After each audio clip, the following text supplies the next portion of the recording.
Today we gather here for a timely and urgent dialogue on the future of our democracy, our shared future.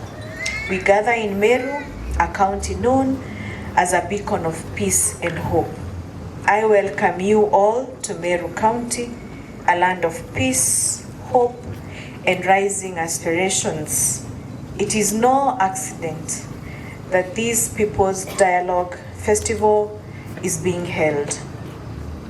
For what we are witnessing across the country, the voices rising from the streets, the tears of mothers, the anger of youth, and the call for justice must be met with leadership that listens, that learns, and acts. Fellow citizens, Kenya has had a known history of vibrant multi-party democracy. Our beauty and our strength as a nation is embracing our diversity, be it as regards party politics or ethnic diversity. The development of democracy has been not without cost. It took great men and women of this nation to have the space we have today. We have had from the chair the history that they went through in the journey. The history also that gave rise to Sabasaba. And as we gather here, our country is undergoing a historic awakening. The recent Gen Z-led protests have shaken our conscience and reminded us of a truth we cannot ignore. Democracy is not static. It must evolve. It must reflect experiential realities of every generation. While we mourn the tragic loss of lives, the destruction of livelihoods, and the fear that gripped our towns, including parts of Meru municipality and Maua, we must recognize the legitimate frustrations of our young people. They want a future, they want fairness, and they need jobs. Therefore, as we progress, we need to examine our engagement with all our demographics as a nation. What others have called intergenerational dialogue. In Meru County, we are committed to that. In fact, we have started the conversation. Our government is exploring ways to engage the Gen Zs through their college and university leaderships in Meru County, through the Njorinchake elders, and through the Chamber of Commerce. As we move forward, as parties and individuals, we must be guided by our constitutional values and principles of good governance as anchored in the Constitution of Kenya. And as political leaders, within or outside government, as good citizens of this country, to safeguard our nationhood, there is great need to remain patriotic, adhere to the rule of law, democracy, and diversity alongside human dignity, equity, social justice, and good governance, even as we pursue political power. Adherence to the constitutional values and principles will guide our development and ensure a just, equitable society. That is the only way, that is the only road to sustainable development, to economic growth, to peace and protection of human rights. To achieve this, we need to do the following. 1, we must promote inclusive governance where no Kenyan is left behind. Democracy must never be an elite sport. The people must not be spectators. We must build inclusive governance where all citizens have a voice and decision-making, youths, women, persons with disabilities, and marginalized voices have a seat at the decision-making table, either directly or through legitimate institutions. In Meru, we are committed to devolving participation further. We are engaging with our youths, just met all their presidents, and will continue to hold more dialogues. Meru is strengthening youth councils and opening county assembly spaces to the public. We want a democracy that listens before it legislates. Number 2, enhancing accountability and transparency. Leadership that earns trust. The current unrest is not just about policy. It is about broken trust. Information on public affairs must be freely available and accessible. Decision makers in government, the private sector, the civil society organizations must remain accountable to the public and institutional stakeholders.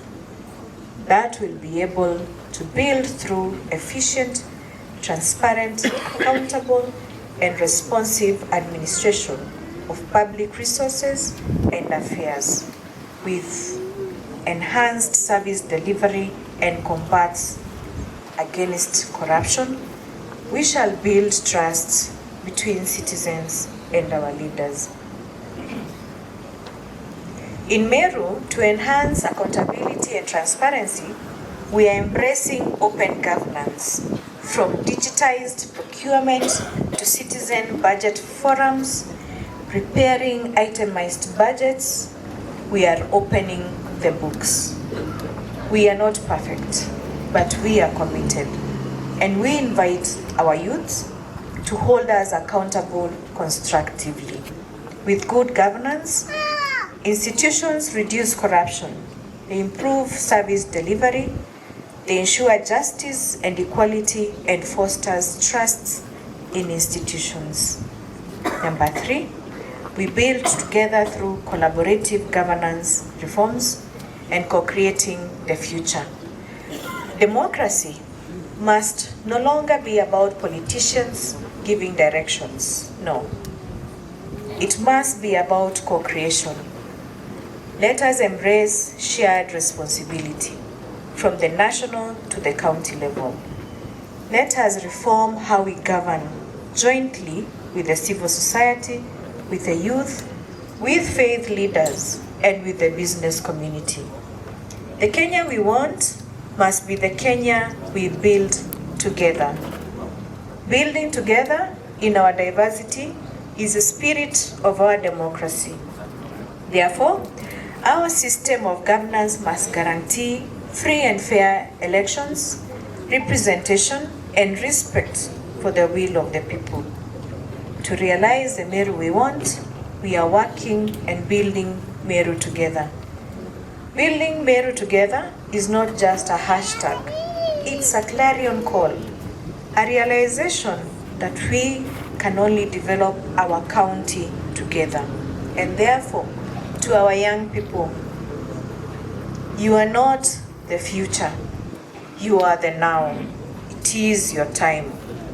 Walk with us, guide us, challenge us constructively, but also believe with us. Last and not least, let us foster national reconciliation. We must heal to rebuild. Our country and our county are wounded.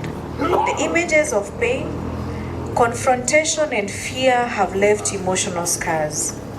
But Kenya has always risen from its darkest hours, not through vengeance, but through dialogue, forgiveness, and forward-looking leadership.